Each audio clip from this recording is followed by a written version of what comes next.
अनंत बलवंत श्री हनुमंत लाल जी महाराज के पावन चरणों में साष्टांग दंडवत। कली पावनावतार प्रातः स्मरणीय परम पूज्यपाद गोस्वामी श्री तुलसीदास जी के चरणों में बारंबार वंदन। श्री रामनवमी के इस परम पुनीत अवसर पर झारखंड के आपका ये शहर बोकारो, जिसके परम पुनीत धराधाम पर चल रही ये 9 दिवसीय श्री राम कथा महोत्सव, जिसमें नित्य गोता लगाते लगाते आज हम और आप मध्य सत्र में, पंचम सत्र में यहाँ पर सभी लोग उपस्थित भय हैं।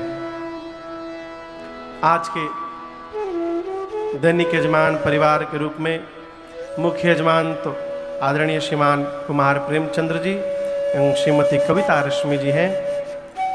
इनके साथ आज पंचम सत्र में दैनिक यजमान के रूप में श्रीमान करण सिंह जी सपरिवार बोकारो से, श्रीमान जितेंद्र अग्रवाल जी सपरिवार रांची से एवं श्रीमान पिंटू सिंह जी सपरिवार जमशेदपुर टाटा नगर से, इन सब ने मिलकर ठाकुर जी का व्यासपीठ पर पूजन वंदन किया। आसपास दूर से आए आप समस्त कथा के रसिक श्रोता बंधु माताएं बहनें, बहुत दूर दूर से लोग आए हैं, बिहार से, बंगाल से, कुछ लोग आज बेंगलोर से भी कथा श्रवण करने आए हैं। प्रारंभिक दौर में जिनसे मैंने संगीत की शिक्षा ली, पूजनिया मेरी माँ स्वरूप श्रीमती गोपा चटर्जी जी आज कलकत्ता से यहाँ आई हैं, बड़ी कृपा।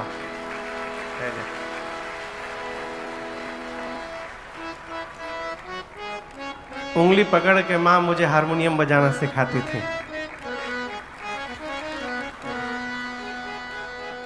बड़ी कृपा माँ, बैठे।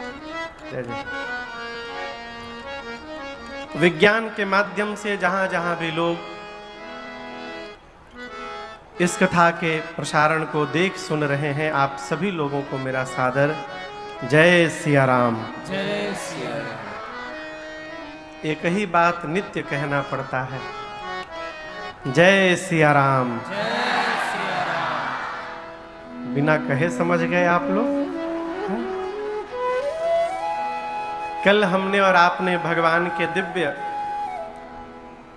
बाल लीला के प्रसंग को यहां पर बैठकर गाया, श्रवण किया। श्री विश्वामित्र जी यज्ञ रक्षा के लिए महाराज श्री दशरथ जी से जाकर राम लक्ष्मण जी को मांग कर लाए। भगवान ने मार्ग में ताड़का को सद्गति प्रदान की है। बक्सर पहुंचे और बक्सर में भगवान ने यज्ञ रक्षा करते हुए मारीच को 100 योजन दूर समुद्र के किनारे भेजा। भगवान ने मारीच को मारा नहीं। गोस्वामी जी कहते हैं, बीनु फर बाण राम ते ही मारा। बाण के सामने जो नुकीला फर होता है ना, राम जी उसको निकाल करके मारे। क्यों? इसको बचा के रखना है, अभी मर जाएगा तो आगे सोने का हिरण कौन बनेगा। तो भगवान ने बिना फर का बाण मारा मारीच को। मारीच कहां जाकर गिरा? 100 योजन दूर समुद्र के किनारे। 7 योजन का सागर पारा। हमारे पूज्यपाद गुरुदेव भगवान विनोद में कहते हैं, मारीच कहां जाकर गिरा पता है? मॉरिशस में। कहां गिरा? मॉरिशस में। मारीच गिरा इसलिए उसका नाम मॉरिशस है। मारीच से मॉरिशस बन गया।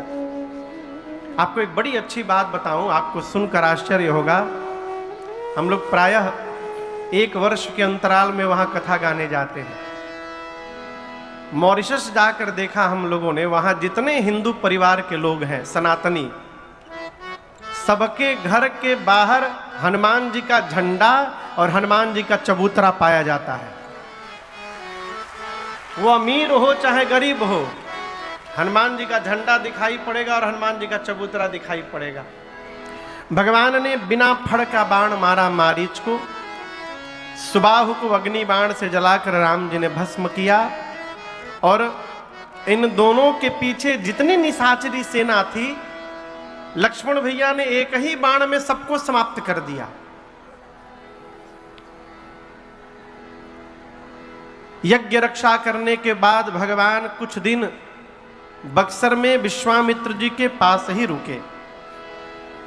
एक दिन श्री विश्वामित्र जी ने राम जी से कहा, यहां दर्शन करिए, स्वरूप जब तक पता नहीं चले तब तक कैसा भी व्यवहार किया जा सकता है, परंतु एक बार जब स्वरूप का पता चल जाए तो उसके अनुरूप ही व्यवहार करना चाहिए। जब भगवान ने ताड़का का वध किया, ताड़का को मारने तक विश्वामित्र जी को पूर्ण विश्वास नहीं था कि ये भगवान है, 50-50 में थे। गोस्वामी जी कहते हैं, जैसे भगवान ने ताड़का को मारा, तब ऋषि निज नाथ ही जिय चीन्ही। तब ऋषि निज नाथ ही जिय चिन्ही। चिन्ही मतलब जाने। क्या जाने? ये परमात्मा है। ये जानने के बाद विश्वामित्र जी की शब्दावली बदल गई। और आप दर्शन करिए, विश्वामित्र जी राम जी से कहते हैं, प्रभु चरित एक प्रभु देखिय जाए। विश्वामित्र जी बोले राम जी से कि प्रभु, मेरा यज्ञ पूर्ण नहीं हो रहा था, आप आए और आपके आने के साथ ही मेरा यज्ञ पूर्ण हो गया। ये मेरा अनुभव कह रहा है। एक यज्ञ श्री जनक जी महाराज मिथिला में करने जा रहे हैं, धनुष यज्ञ, और मैं कहता हूं राम जी, आप यदि मेरे साथ मिथिला चलेंगे ना तो आपके जाने मात्र से जनक जी का भी यज्ञ पूर्ण हो जाएगा, क्योंकि आप आए तो मेरा यज्ञ पूर्ण हो गया। आप चलेंगे मेरे साथ?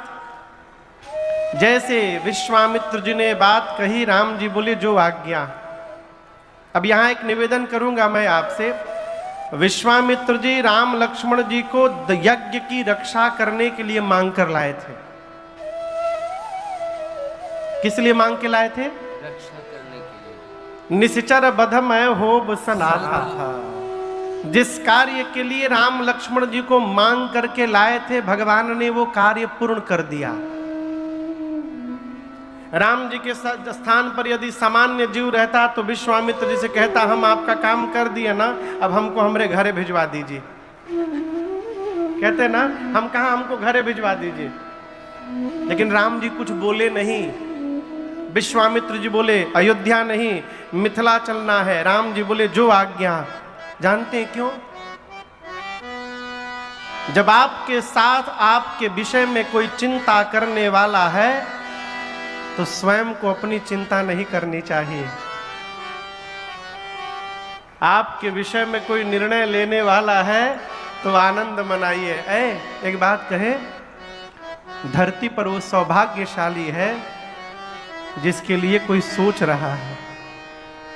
यदि आपके विषय में कोई सोच रहा है तो आप अपने को सौभाग्यशाली मानिए, फिर अपने ना सोचिए, आनंद मनाइए। विश्वामित्र जी ने कहा, प्रभु मिथिला चला जाए। राम जी बोले जो आज्ञा गुरुदेव। और प्रारंभ में जिन चौपाइयों को हमने आपने गाया, श्रवण किया, ये वही चौपाइयां हैं। राम जी चल पड़े। गोस्वामी जी कहते हैं, धनुष यज्ञ सुनी रघुकुल नाथा। कैसे चले? हरसि चले मुनिवर के साथ। कैसे चले? हरसि चले। ये नहीं कि राम जी मन मार के गए, भगवान प्रसन्न मन से गए। हरसि चले। चलते चलते का स्थान आया और आप दर्शन करिए, राम जी वहां सहज रुक गए। विश्वामित्र जी ने पूछा, राम जी आप क्यों रुक गए? राम जी एक दिशा की ओर दिखाकर कहे, गुरुदेव पहले ये बताइए, ऋषियाश्रम सी कोई पुण्य थली पर आज लगे उजड़ी उजड़ी। नर नारी नहीं पशु पक्षी हुना सुनसान दशा बिगड़ी बिगड़ी। राम जी एक दिशा की ओर दिखाकर कहे गुरुदेव यह स्थान तो खंडहर जैसा दिखाई दे रहा है, सुहावन तो नहीं है गुरुजी, लेकिन इस स्थान की पवित्रता बता रही है कि यहां पर पहले किसी मुनि का आश्रम रहा होगा। सुहावन तो नहीं है लेकिन पावन दिखाई दे रहा है, परंतु यदि यहां पर पहले किसी मुनि का आश्रम था तो आज इसकी ये दशा के क्यों बनी है? न कोई नर है, न कोई नारी, न कोई पशु, न पक्षी, वृक्ष सूखे हैं, न पुष्प है, न फल है, न पत्ते हैं। अब यहां दर्शन करिए, राम जी आकर्षित हो गए ना। हम और अब कहीं जाते हैं घूमने तो हम सुहावन देखकर क्या आकर्षित हो जाते हैं। बड़ा सुंदर कोठी बना है हो, लेकिन यहाँ दर्शन करिए, राम जी सुहावन देखकर आकर्षित नहीं हुए हैं, राम जी पावन देखकर क्या आकर्षित हो गए हैं। मेरी प्रार्थना है घर को खूब सजाइए, लाखों का करोड़ों का डेकोरेशन कराइए, घर को सुहावन तो बना लिए, लेकिन यदि भजन करके घर को पावन नहीं बना पाएंगे तो भगवान आने वाले नहीं है। भगवान पवित्रता देख करके आते हैं। राम जी रुक गए, पूछे गुरुदेव आश्रम के बीच में ये शिला कैसी रखी हुई है? विश्वामित्र जी ने कहा राम इस सड़क से मैं भी कई बार आया गया हूं, इस मार्ग से नित्य हजारों लोग आते हैं जाते हैं, परंतु कोई भी उस पत्थर की ओर देखता भी नहीं है, न कभी जानने की जिज्ञासा रखता है। आज आप पहली बार इस मार्ग में आए हैं, पहली बार, और पहली बार आने के साथ ही आपकी दृष्टि उधर चली गई उस शिला पर। राम जी बोले गुरुदेव मेरा स्वभाव ही ऐसा है, मैं क्या करूं? विश्वामित्र जी बोले क्या स्वभाव है? राम जी बोले गुरुदेव जिसको कोई नहीं देखता है उसको राम देखा करता है, इसी दृष्टि से मेरी उधर दृष्टि चली गई, इसी स्वभाव के कारण। ये कैसी शिला है? आप चौपाई दर्शन करिए। गुरुदेव भगवान विश्वामित्र जी ने राम जी से कहा, जैसे राम जी ने पूछा मुनि शिला प्रभु देखी। विश्वामित्र जी क्या बोले? सकल कथा मुनि कहा विशेष। श्री विश्वामित्र जी ने पूरी कथा सुना डाली। किसकी? आपको पता है वो शिला कौन थी? कितने लोगों को पता है वो पत्थर कौन था, वो शिला कौन थी? आप सब लोग जानते हैं कौन थी? मां अहल्या। कौन थी? मां अहल्या नहीं, मां अहल्या। मां है ना वो, है? वो क्यों पत्थर की बनी थी आप में से कौन कौन जानता है? आप सब लोग जानते हैं ना। आप यदि जानते हैं तो क्या गोस्वामी तुलसीदास जी नहीं जानते थे? कहिए, तो जानते थे तो लिखे क्यों नहीं? गोस्वामी जी ने केवल इतना लिखा कि सकल कथा मुनि कहा विशेखी। विश्वामित्र जी ने पूरी कथा सुनाई। कौन सी कथा सुनाई? कहने वाले विश्वामित्र जी जाने और सुनने वाले राम जी जाने।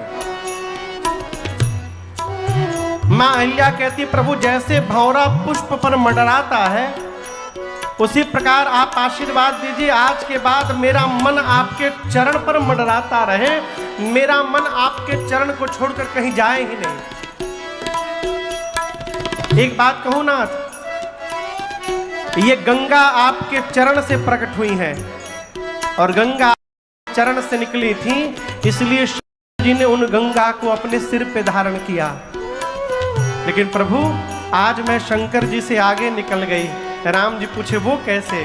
अहिल्या जी ने कहा शंकर जी के सिर पर आपके चरण का चरणामृत गया था, परंतु अहिल्या के सिर पर आपके साक्षात चरण आ गए। प्रभु हमसे अधिक सौभाग्यशाली कौन है?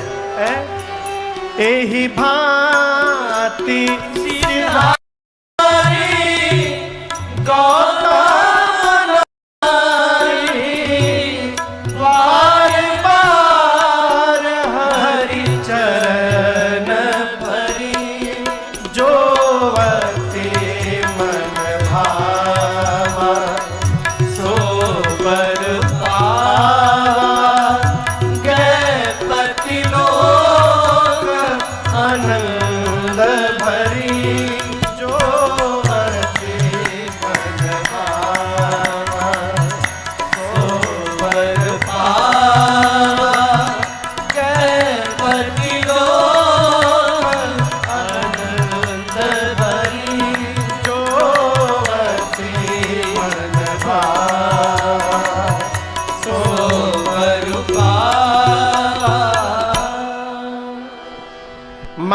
ने जो वरदान मांगा, राम जी ने वो वरदान दिया। बार बार भगवान के श्री चरणों में दंडवत प्रणाम करके मां अहिल्या अपने पति श्री गौतम ऋषि के साथ उनके लोक चली गई। यहां पूज्यपाद गोस्वामी श्री तुलसीदास जी अपना एक निर्णय सुनाते हैं। बाबा कहते हैं अस प्रभु दीन बंधु हरि कारण रहित दया तुलसीदास सत्य ही भजू। कैसे? छाड़ी कपट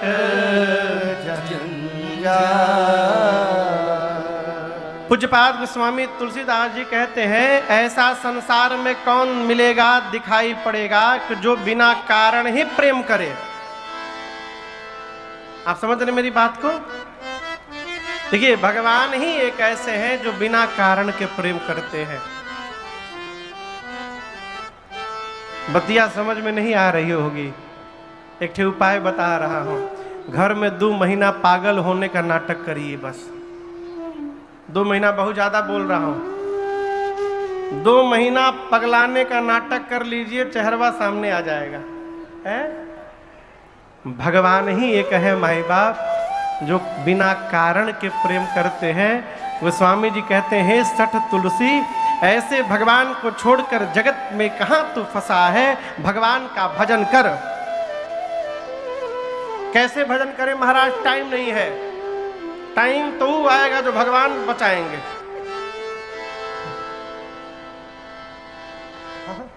टाइम नहीं है।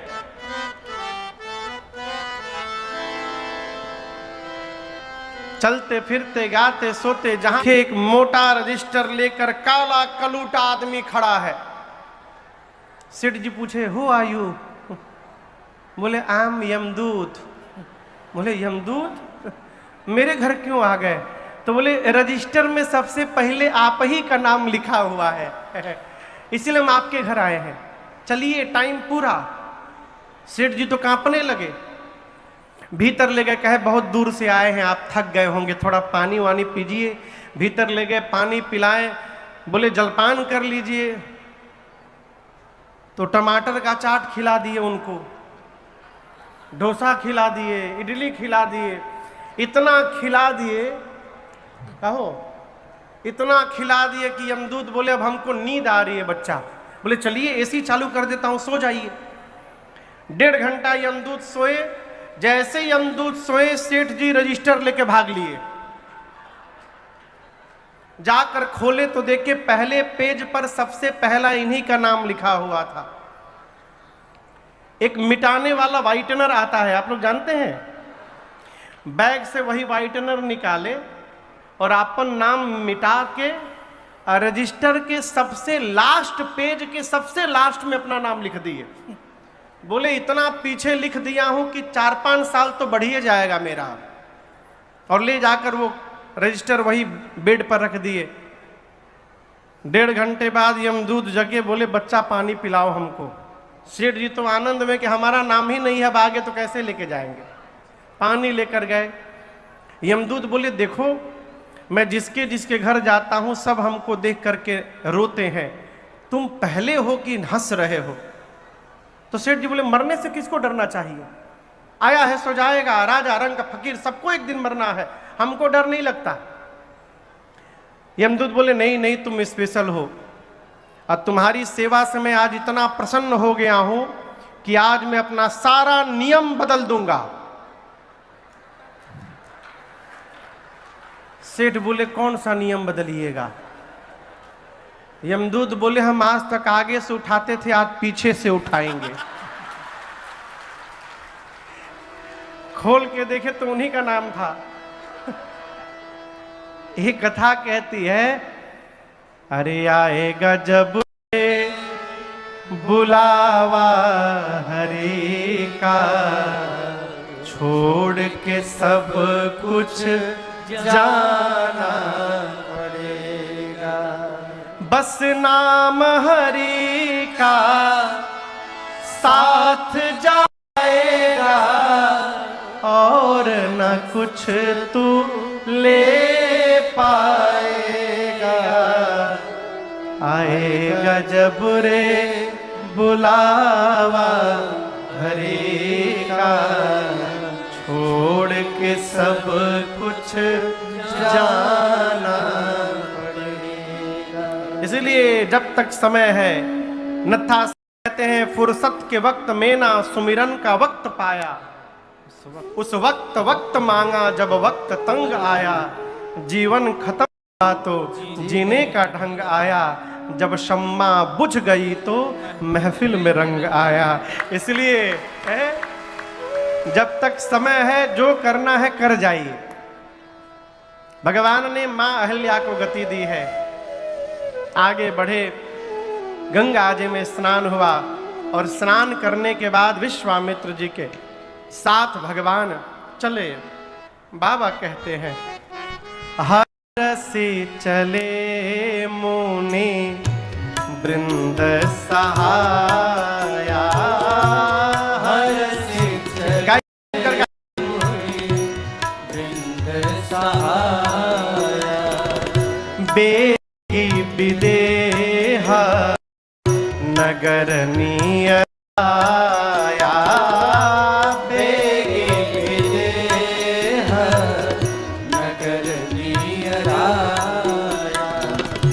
पुर रम्य था राम जब देखी, पुर रम्य था राम जब देखी, हर से अनुज समेत विषेखी, हर से अनुज समेत विषेखी। पुर नर नारी सुभग सुचि संता, पुर नर नारी सुभग सुचि संता, धर्मशील ज्ञानी गुणवंता, धर्मशील ज्ञानी गुणवंता, धर्मशील ज्ञानी गुणवंता। भगवान विश्वामित्र जी के साथ चले और शीघ्र भगवान विदेहराज महाराज जनक की नगरी जनकपुरी में प्रवेश कर गए। यहां मिथिलावासी कितने लोग हैं?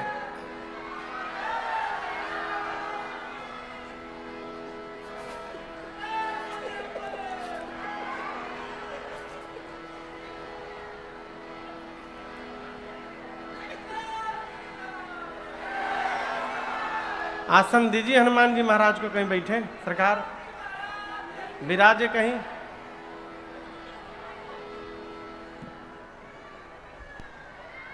कहीं स्थान दीजिए कुर्सी उर्सी बैठने के लिए।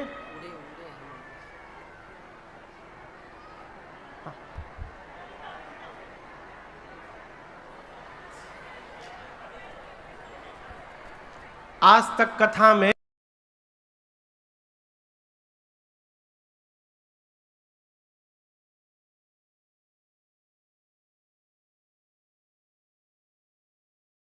ब्याह है तो आना ही चाहिए है। आज कल ब्याह है भगवान के। हनुमान जी महाराज आज आए प्रभु तो कल ही आना होगा, कल ब्याह है भगवान के हमारी।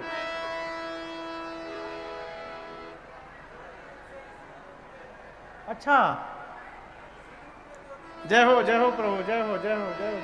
बैठे बैठे, बैठिए बैठिए बैठिए बैठिए बैठिए।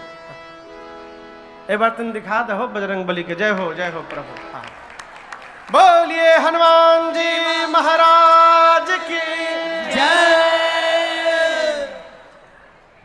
हाँ, तो भगवान मिथिलापुरी में पहुंचे। मिथिला के कौन कौन है यहां पर?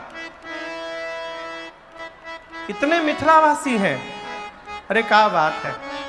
देखिए, मिथिला जैसा कोई स्थान नहीं। आप में से मिथिला गया कौन कौन है?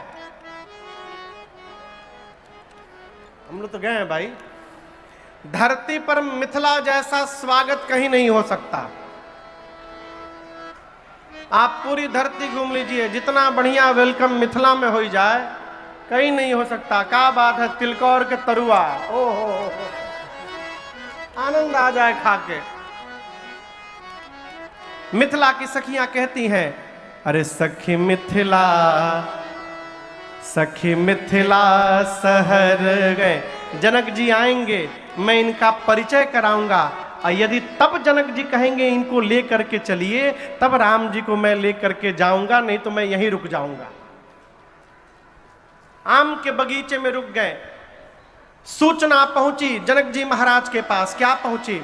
विश्वामित्र महामुनि आए, विश्वामित्र महामुनि आए, समाचार मिथिलापति पाए, समाचार मिथिलापति पाए, समाचार मिथिलापति पाए। जैसे सूचना मिली जनक जी महाराज को, दौड़ कर गए। और यहां दर्शन करिए, अकेले नहीं गए, संग सचिव सुचि भूरि भट्ट, सेवक बर गुर ज्ञान। संग सचिव सुचि भूरि भट्ट, भूसुर बर गुर ज्ञान। चले मिलन मुनि नायक कहीं, मुदित राव श्री जनक जी विश्वामित्र जी से मिलने अकेले नहीं गए। इसको प्रोटोकॉल कहते हैं। भारत में भी नियम है, मर्यादा है। किसी देश के यदि प्रधानमंत्री आएंगे तो कौन रिसीव करने जाएगा एयरपोर्ट पर? किसी देश के राष्ट्रपति आएंगे तो कौन जाएगा? होम मिनिस्टर आएगा तो कौन जाएगा? ये मर्यादा है। विश्वामित्र महामुनि आए हैं, ऐसा सुनकर स्वयं मिथिलापति गए जनक जी। और अकेले नहीं गए, साथ में मंत्रीगण हैं, बिरुदावली गाने वाले भाट हैं, ब्राह्मणों की टोली है, उनके गुरुदेव भगवान सतानंद जी हैं। इतने लोगों को साथ में लेकर जनक जी गए विश्वामित्र जी से मिलने। और जाने के साथ ही विश्वामित्र जी के चरण में जनक जी महाराज ने कीन्हा प्रणाम, चरण धरि माथा। श्री चरण में माथा समझ में आ रहा है? माथा, माथा मने सिर। विश्वामित्र जी के चरण में अपना सिर रखकर जनक जी ने प्रणाम किया। आजकल लोग वाईफाई प्रणाम करते हैं। महाराज हो गया प्रणाम। एक बात याद रखिएगा, कोई आशीर्वाद देता नहीं है, आशीर्वाद लिया जाता है। हमारा आचरण ऐसा हो जाए कि हमारे श्रेष्ठ के रोम रोम से हमारे लिए आशीर्वाद निकले, ये जीवन है। जाकर जनक जी ने विश्वामित्र जी के चरण में सर को रखा, विश्वामित्र जी ने आशीर्वाद दिया, उठाया, कुशलता पूछी, कुशल क्षेम पूछ करके बिठाया और जनक जी और विश्वामित्र जी में सत्संग प्रारंभ हो गया। आपसे निवेदन करूं, जिस समय जनक जी आए हैं बाग में, उस समय वहां राम लक्ष्मण जी नहीं थे। कहां थे? गए रहे। कहां गए रहे? देखन फूलवारी। दोनों भैया फुलवारी घूमने चले गए। और आपसे कहूं, राम जी गए नहीं, राम जी जानबूझकर गए। क्यों गए? राम जी जानते हैं कि यदि मैं यहां रहा और मेरे रहते जनक जी यदि आ गए और कहीं जनक जी की दृष्टि मेरे ऊपर पड़ गई तो मुझे देखने के बाद जनक जी को मेरे गुरु जी दिखाई देने वाले नहीं हैं। वो मेरे में ही फंस के रह जाएंगे, फिर मेरे गुरु जी का आदर सत्कार कैसे होगा? इसलिए राम जी ने अपने को वहां से दूर लेके चले गए कि पहले मेरे गुरु जी का आदर सत्कार हो जाए। जनक जी आए, प्रणाम कर लिए, तब राम लक्ष्मण जी बाग में आए हैं। और जैसे राम जी आए, गोस्वामी जी कहते हैं, भगवान को देखकर उठे सकल जब रघुपति आए। जैसे भगवान आए वहां जितने लोग बैठे थे सब खड़े हो गए। जानते हैं क्यों है? श्रेष्ठ को बताना नहीं पड़ता कि हम श्रेष्ठ हैं। जो श्रेष्ठ होता है वो श्रेष्ठ दिखाई पड़ता है, और जिसको बताना पड़ता है कि हम श्रेष्ठ हैं वो कुछ है वो नहीं है। मेरे प्रभु आए, सब अपने आप खड़े हो गए। विश्वामित्र जी ने राम जी को बगल में बिठाया। अब दर्शन करिए। जनक जी के बारे में आपको मैं बताऊं, जनक जी विरक्त महापुरुष हैं, बैरागी हैं, अर्थात आकार को नहीं मानते, निराकार को मानते हैं। सगुण भगवान की उपासना नहीं करते, निर्गुण भगवान की उपासना करते। कौन? जनक जी महाराज। निराकार को मानने वाले जनक जी जैसे मेरे सरकार को देखे सब निराकार भुला गए, अब भगवान के रूप में अधूरा गए। जनक जी महाराज विश्वामित्र जी से कहने लगे कि सत्संग बंद किया जाए, पहले हमको ये बताइए, कहो नाथ इस सुंदर दो बालक मुनि कुल तिलक नृपकुल पाल। हे विश्वामित्र जी, आप पहले बताइए ये सुंदर दो बालक कौन है? क्या आप लोग के साथ आए हैं? किसी मुनि के लड़के हैं क्या? विश्वामित्र जी बोले नहीं। जनक जी बोले कि कपड़े से तो लग रहा है कि राजघराने के हैं, किसी राजा के लड़के हैं क्या? विश्वामित्र जी चुप हो गए। जनक जी बोले आप बोल नहीं रहे हैं। विश्वामित्र जी, मेरे मन में जो भाव निकल रहा है कहिए तो हम बताएं, हमको क्या लग रहा है?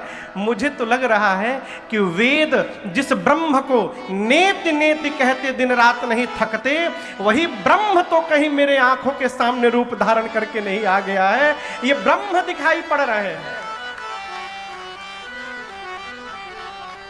आज मेरा मन जिस प्रकार पूर्णिमा की चंद्रमा को देखकर चकोर पागल हो जाता है, ये गोरा वाला तो नहीं, लेकिन इन सवरकू को देख करके मेरा मन इन पर लुभा गया है। आप बताइए ना, ये है कौन? इन्हीं बिलोकत अति अनुरागा बरबस ब्रह्मा सुख ही मन त्यागा।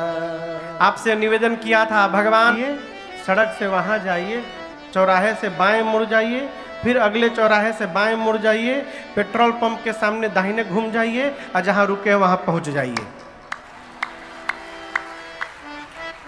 इसके अलावा हमें कोई रास्ता नहीं मालूम। हम आपसे कहें कि चलिए स्कूटी पे हम आपको घुमाते हैं, हम कहाँ घुमाएंगे? हैं? गुरु जी सोचे जैसे लक्ष्मण जी पहली बार आए हैं, उसी प्रकार ये राम जी भी पहली बार आए हैं। तो जब ये स्वयं नहीं देखे हैं तो ये क्या लक्ष्मण जी को दिखाएंगे? इसका अर्थ है ये दोनों भाई नगर नहीं देखना चाहते, ये दोनों भाई नगर वासियों को अपना दर्शन कराना चाहते हैं, इसलिए अनुमति मांग रहे हैं। गुरु जी ने अनुमति दी, राम लक्ष्मण जी प्रणाम करके चले और ये सूचना पूरी मिथिला में फैल गई। आपको बताऊं, जनक जी विश्वामित्र जी के पास अकेले गए थे कि लोगों के साथ गए थे? कहिए, लोगों के साथ। तो जितने लोग साथ में थे वो देखे थे कि जनक जी महाराज राम लक्ष्मण जी को देख करके हैरा गए थे। वो सारे लोग अपने अपने घर में जाकर बताए थे, पता है 2 ऐसे सुंदर लड़के आए हैं जिनको देखकर जनक जी की मति हिरा गई थी, आज बड़े सुंदर है। ये बात पूरी मिथिला में फैल गई है कि 2 राजकुमार आए हैं बड़े सुंदर। मिथिलावासी सोचने लगे हमारे भाग्य में उनका दर्शन कहाँ से लिखा होगा, वीवीआईपी लोग हैं, किसी विशेष घर में होंगे, वहीं से चले जाएंगे। और जैसे राम लक्ष्मण जी मिथिला के गलियों में निकले, पूरी मिथिला में सूचना फैल गई, देखा नगारा भूप सुत आए, देखा नगारा भूप सुत आए, समाचार पुरबासे न पाए, समाचार पुरबासे न पाए। सारे लोग धाए धाम काम सब त्यागे, धाए धाम काम सब त्यागे। कैसे? मनहु रंक निधि लोटन लागे, मनहु रंक निधि लोटन लागे, मनहु रंक निधि लोटन लागे। गोस्वामी जी कहते हैं जैसे मिथिला वासियों को सूचना मिली, लोग पागलों की भांति दौड़ पड़े, जैसे मानो जन्म जन्म का दरिद्र खजाना लूटने के लिए दौड़ पड़े। मिथिला के लोग मेरे भगवान को देखने के लिए दौड़ पड़े। पुरुष घर के बाहर दौड़े, माताएं सखियां छत पर दौड़ी, जाकर भगवान को देखने लगी। एक सखी कहती है कितने सुंदर है हो, एकदम ब्रह्मा जी जैसे लग रहे हैं। दूसरी ने कहा दिमाग खराब है, कहा ब्रह्मा जी के 4 मुख हैं, इनके तो एक ही मुख है, ब्रह्मा जी कैसे हो गए? नहीं नहीं ब्रह्मा जी नहीं है। दूसरी ने कहा फिर विष्णु भगवान? बोले नहीं, उनके 4 हाथ हैं, इनके पास 2 ही हाथ हैं, विष्णु जी भी नहीं है। एक सखी ने कहा कि शंकर भगवान? सखियां बोली और कोई नहीं मिला तुमको, शंकर भगवान। ऐसे पैती इनके अखिए में बसैती है, मंगला से पैती इनके अखिए में बसैती, सखी है जियरा जुड़ैती, होई के विभोर सखी है जियरा जुड़ैती, होई के विभोर सखी है। देखुना दोनों भैया सांवर गोर सखी है, देखुना दोनों भैया सांवर गोर।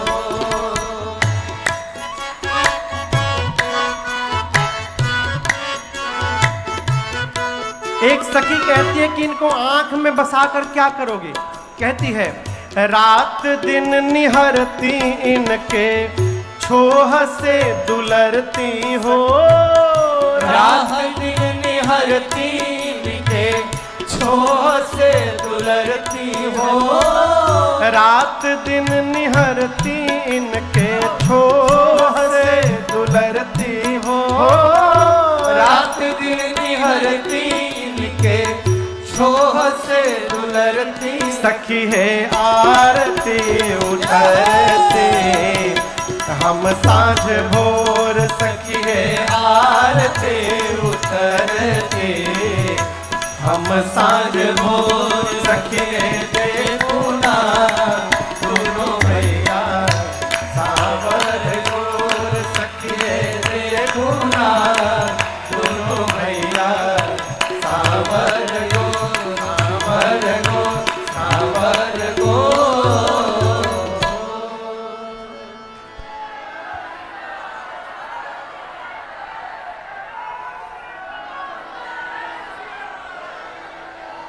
अरे सखी है देखो ना ये दोनों भैया सावर गोर। आपको बताऊं उस छत पर मेरी माँ श्री जानकी जी की 8 सखियां थी। कितनी सखियां? 8 सखी। पहली सखी ने राम जी को देख करके कहा कि संसार में ऐसा कौन होगा जो इस रूप को देखकर मोहित न हो जाए। दूसरी ने कहा तुम चुप रहो, जो मैं बोलती हूं उसको सुनो। ये आगे आगे सांवले वाले हैं, इनका नाम है राम। ये पीछे पीछे जो गोरे धनुष लेके चल रहे धनुष बाण, इनका नाम है लक्ष्मण। ये दोनों अयोध्या वाले महाराज दशरथ जी के कुमार हैं। यहाँ यज्ञ रक्षा करने आए थे, बक्सर यज्ञ रक्षा करके यहाँ धनुष यज्ञ देखने आए हैं। और रास्ते में सतानंद जी की माँ अहिल्या जी का राम जी ने उद्धार भी कर दिया। फुल इंफॉर्मेशन है उस सखी के पास। राम जी लक्ष्मण जी नीचे चल रहे हैं, ऊपर सखियां बात कर रही हैं। लक्ष्मण जी जैसे ये बात सुने, राम जी से बोले कि भैया लग रहा है कि ऊपर कोई बहुत विशेष व्यक्ति बैठा हुआ है, कोई खास, हम लोग के बारे में सब जानता है, एक बार देखो मैं ऊपर। राम जी बोले चुपचाप नीचे देखो, कहीं नहीं देखना इधर उधर। तीसरी सखी ने कहा मैं एक बात बोलूं, ये गोरा वाला तो नहीं, लेकिन ये जो सांवले वाले हैं ना, जोग जान की यह पर अपनी सीता जी के लिए सांवले वाले ही एकदम उचित दिखाई पड़ रहे हैं। मेरा मन कह रहा है यदि महाराज इनको जान लेंगे, पहचान लेंगे, तो अपने प्रण का त्याग करके और बरबस इनके साथ विवाह करा देंगे। कितने नंबर की सखी ने कहा? तीसरी ने। लक्ष्मण जी बोले राम जी से भैया अब तो विवाह की भी सेटिंग होने लगी ऊपर, एक बार देखो क्या मैं। राम जी बोले चुपचाप नीचे देखो। चौथी सखी ने कहा महाराज जनक ने इनको देखा भी है, पहचाना भी है, लेकिन उसके बाद भी अपने प्रण का त्याग महाराज ने नहीं किया है। पांचवी सखी ने कहा चिंता न करो, जहां तक मैंने सुना है ब्रह्मा जी सबको उचित फल देते हैं। यदि ये बात सत्य है तो मेरी मानिए, ये सांवला ही सीता जी का दूल्हा बनेगा, इसमें कोई संशय नहीं है। छठी सखी नाचने लगी। सखियां पूछी तुम क्यों नाच रही हो? बोली मैं ये सोच के नाच रही हूं यदि विवाह हो गया तो विवाह के बाद ये जब जब ससुराल आया करेंगे, हम लोगों को तब तब इनका दर्शन प्राप्त होता रहेगा। कितना आनंद होगा। कितनी सखियां हो गई? 6 हो गई। कितनी हो गई? 6। कितनी बच गई? 2। 7वीं सखी बोली, अरे बोली 7वीं सखी राम को देख कर रच दिए हैं विधाता ने जोड़ी सुघर रच दिए हैं विधाता ने जोड़ी सुघर बताओ ये राम जी धनुष कैसे तोड़ेंगे, है बारे कुंवर। कितने छोटे हैं राम जी, इनसे धनुष हिलेगा भी नहीं, तोड़ना तो दूर की बात। ये राम जी धनुष कैसे तोड़ेंगे, है बारे कुंवर। मन में शंका बनी की शंका बनी रह गई, राम जी धनुष कैसे तोड़ेंगे बारे कुंवर। सातवीं सखी बोली कितने छोटे हैं, इनसे धनुष हिलेगा भी नहीं, विवाह कैसे हो जाएगा। हर कमेटी में एक निगेटिव माइंड का आदमी रहता है। यहाँ 4-5 लोग हैं का? अच्छा भैया कह रहे हैं यहाँ 4-5 लोग हैं। उनका हर बात में निगेटिव बात करना है, कैसे होगा। कितनी सखी बची?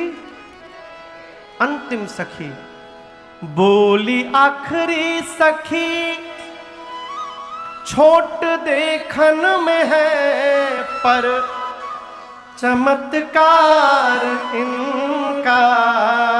अरे तू नहीं जानती पर चमत्कार इनका, तू नहीं जानती।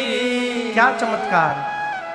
एक कहीं बाण में ताड़का राक्षसी, बस एक कहीं बाण में ताड़का राक्षसी। उठ सखी ना पड़ी की पड़ी रह गई, एक ही बाण में ताड़का राक्षसी। एक ही बाण में ताड़का राक्षसी। उठ सखी ना पड़ी थी पड़ी रह गई, एक ही बाण में एक ही बाण में एक ही बाण में ताड़का राक्षसी। उठ सकीना पड़ी की पड़ी रह गई। सखी ने कहा क्या बात करती हो, जिसके एक बाण ने ताड़का को समाप्त कर दिया, जिसने सुबाहु को मार दिया, जिसके चरण के रज से अहिल्या जी को सदगति प्राप्त हो गई, वो राम जी इस धनुष को तोड़े बिना रहेंगे। मैं कहती हूं जिन ब्रह्मा जी ने सीता जी को बनाया है, विचार करके उन्हीं ब्रह्मा जी ने इस सांवले को भी बनाया है। दूल्हा तो यही बनेगा, इसमें कोई लेकिन नहीं। राम जी कहां चल रहे हैं? सड़क पर नीचे। सखियां कहां हैं? ऊपर छत पर। मेरे राम जी बड़े सीधे हैं। कन्हैया हम कुछ कहेंगे नहीं, लेकिन मेरे राम जी बड़े सीधे हैं। भगवान सीधा चलते हैं और सीधा देखते। अभी एक इंटरव्यू में हमसे पूछा गया कि महाराज आप वृंदावन क्यों नहीं जाते, क्यों नहीं जाते? क्योंकि जाते हैं लेकिन उतना नहीं जाते। क्यों नहीं जाते? डर के मारे। लेकिन आपको किससे डर? मतलब लोगों से डर नहीं है। वो जो बांके बिहारी सरकार है ना, बड़े टेढ़े हैं साहब। कब फंसा ले कोई भरोसा नहीं। यदि यूं फंसा लिए तो हो गई राम कथा। इसीलिए हम लोग नहीं जाते। हम लोग अयोध्या बहुत बढ़िया अपने लिए। हनुमान जी महाराज आइएगा। ये जन्म तो रघुनाथ जी के लिए, अब अगले जन्म में कन्हैया कुछ करे तो करे। ये जन्म केवल राम कथा गानी है, राम जी में समर्पित रहना है बस। एक ही देवता बहुत है वो है। रामे जी में कन्हैया भी है हम लोग के लिए। ऐसा नहीं है। आपको लग रहा है, यहाँ दर्शन करिए, यहाँ राम जी मेरे बैठे हैं, इधर शंकर भगवान पूरे परिवार के साथ बैठे हैं, इधर हनुमान जी बैठे हैं। लेकिन आपको दिखाऊं, हमारे श्री बांके बिहारी सरकार भी मैया के साथ कथा श्रवण कर रहे हैं। देखिए, तो सरकार भी सुन रहे हैं, करीबन 3 साल से है सरकार साथ में। तो मैं इनको भी कहते, सरकार आप भी बैठिए, कृपा दृष्टि बनी रहेगी। तो ऐसा नहीं है, राम जी मेरे बड़े सीधे हैं, सीधा चलते हैं, सीधा देखते हैं। सखियां ऊपर हैं, सखियों को भगवान का रूप दिखाई नहीं दे रहा है। सखियां ऊपर से मंगल प्रार्थना करती हैं। ये पद मेरे पूज्यपाद गुरुदेव भगवान श्री चित्रकूट सरकार की लिखी हुई रचना है। सखियां कहती हैं ऊपर से,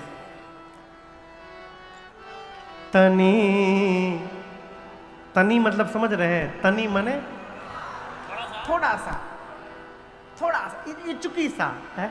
सखी कहती है, तनी देखी रघुनाथ जी हमारे ओरिया, तनी देवान विश्वामित्र जी जगे। यहां दर्शन करिए, सोने का क्रम बिल्कुल उल्टा था, जगने का क्रम बिल्कुल उल्टा। सोते समय गुरु जी पहले सोए, राम जी बाद में, लक्ष्मण जी सबसे अंत में सोए। आजकल जो सबसे बाद में सोता है घर में, वो सबसे बाद में उठता है सवेरे। लेकिन यहाँ लक्ष्मण जी सबसे पहले जगे। जगने के बाद राम जी की सेवा किए तो राम जी जगे। दोनों भैया जाकर गुरुदेव की सेवा किए, गुरु जी जगे हैं। प्रातः क्रिया से निवृत्त हुए राम जी, विचार किए गुरु जी को पुष्प दल लगेगा, इसलिए स्वयं जानकर समय जानी गुर आय सुपाए, समय जानी गुर आय सुपाए, लेन प्रसून चले दो भाई, लेन प्रसून चले दो भाई, भूप बाग पर देखे ऊंचाई, भूप बाग पर देखे ऊंचाई, जहाँ बसंत ऋतु रही लुभाए, जहाँ बसंत ऋतु रही लुभाए, लागे बिटप मनोहर नाना, लागे बिटप मनोहर नाना, बरन बरन बर बेली पिताना, बरन बरन बर बेली पिताना, बरन बरन बर बेली पिताना, बरन बरन बर बेली पिताना। राम जी गुरुदेव भगवान से अनुमति लेकर पुष्प दल लेने के लिए जनक जी महाराज के मिथिला के पुष्प वाटिका में प्रवेश किए। यहां आप दर्शन करिए, गुरु जी ने राम जी से नहीं कहा कि पुष्प दल लाइए, समय जानी, समय जानकर राम जी की पूजन का समय हो गया है तो पूजन में पुष्प दल लगेगा। राम जी स्वयं गुरु जी से जाकर कहें, गुरुदेव आ गया हो तुम पुष्प दल ले आवे। अनुमति लेकर राम जी लक्ष्मण जी के साथ पुष्प दल लेने पहुंचे पुष्प वाटिका में।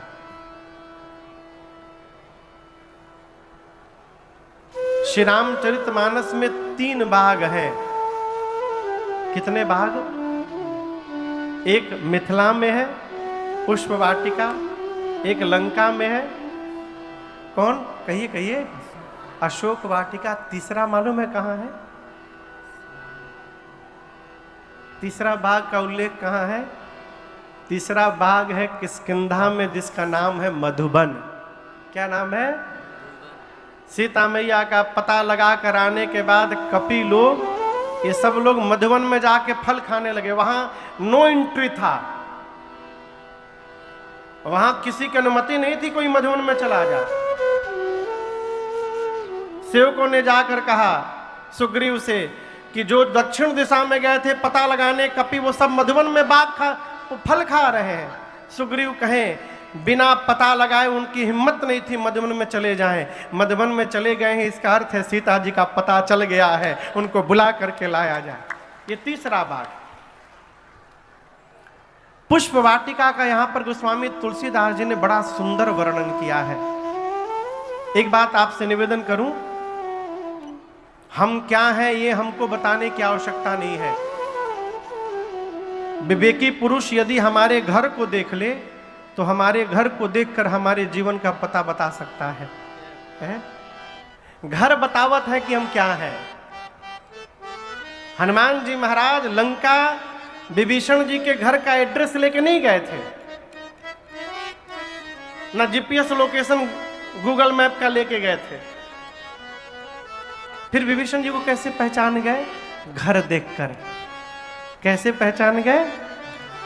रामायुध अंकित गृह शोभा बरनी न जाय, नव तुलसिका वृंद तहाँ देखी हरस कबीरा।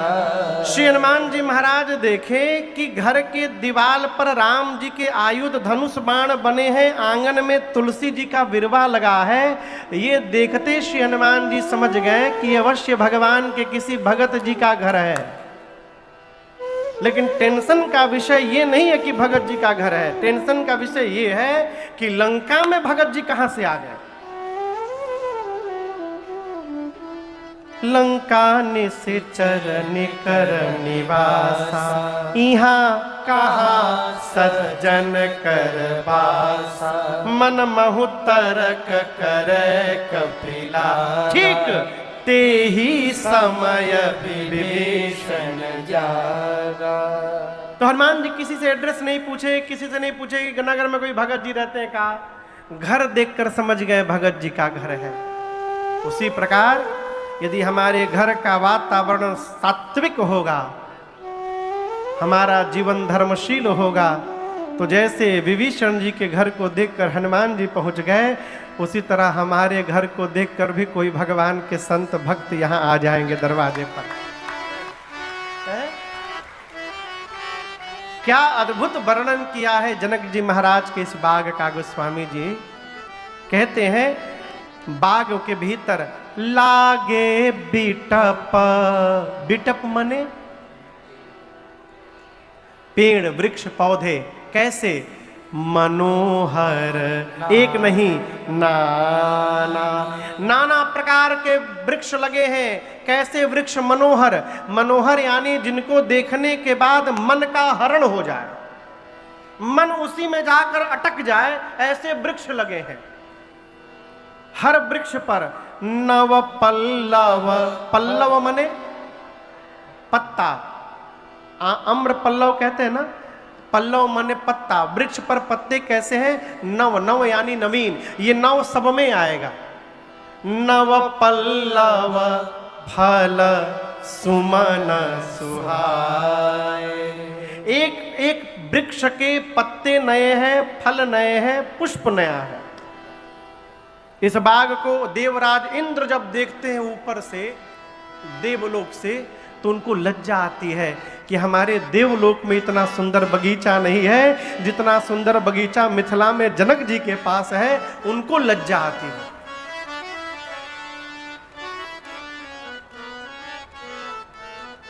चातक कोकिल कीर चकोर मोर पक्षी आकर नाच रहे, चहचहा रहे। बगीचे के बीच में एक सुंदर सरोवर है, सरोवर के बगल में माँ पार्वती जी का मंदिर है।